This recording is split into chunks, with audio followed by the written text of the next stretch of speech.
Hiring a contractor can be a daunting task. Now more than ever, you have to stay vigilant to avoid scammers. I recently caught up with Leslie Culpepper from the Oregon CCB for some tips on how to navigate the process. Now it's time for Open House, sponsored by Pyramid Heating and Cooling. Comes to residential remodeling and construction, there is one group of people that I lean on when I'm trying to find a good contractor. And you know something? That's the Oregon CCB, Construction Contractors Board. We got Leslie Culpepper on today. Welcome to Around the House Northwest. Thank you. Thank you for having me on.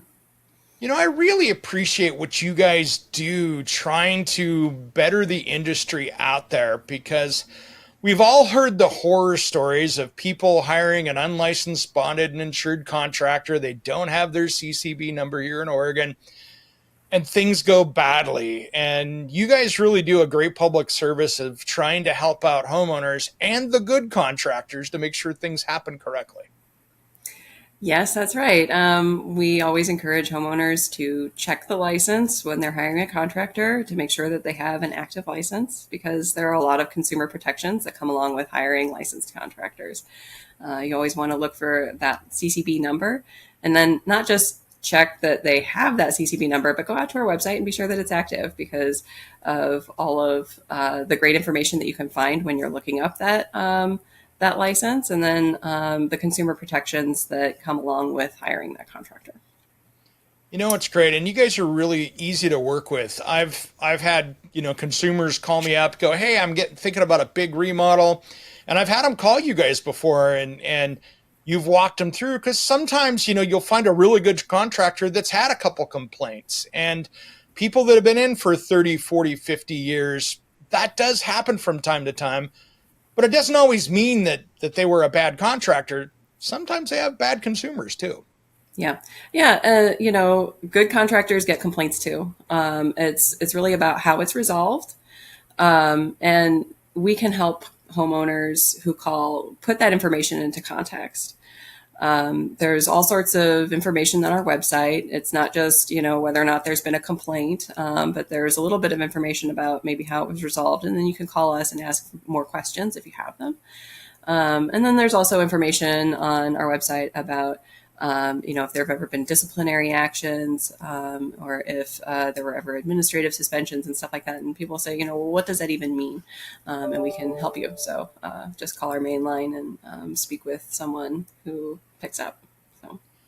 Yeah, and there's a lot of important stuff that I see you guys do as well, especially when it comes to like the contracts and the basics of what people should have when a contractor comes in and they start a project. You guys actually manage kind of the basics of what forms and paperwork should be.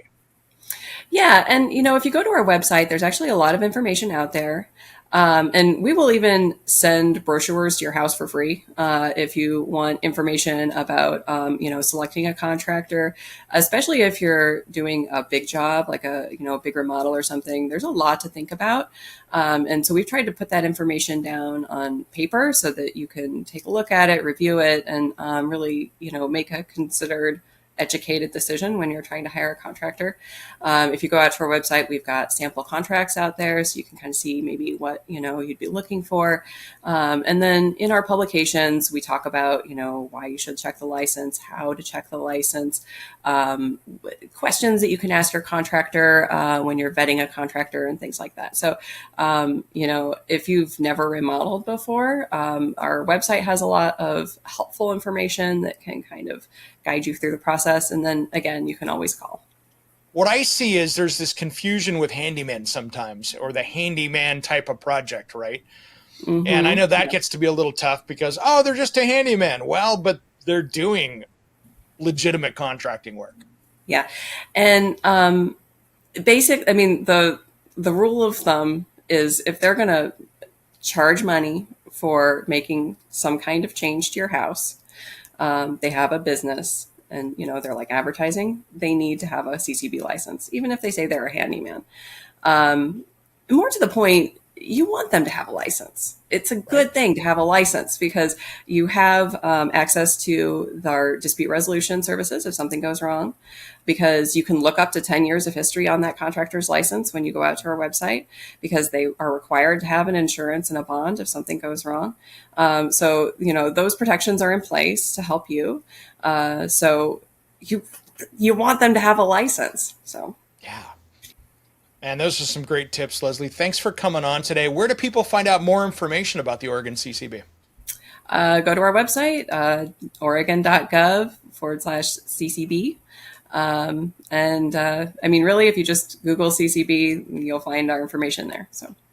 Perfect. Thanks for coming on today. And I can't wait till next time because I know we've got a lot more discussions to be had. Thank you. I appreciate it. Have a good day.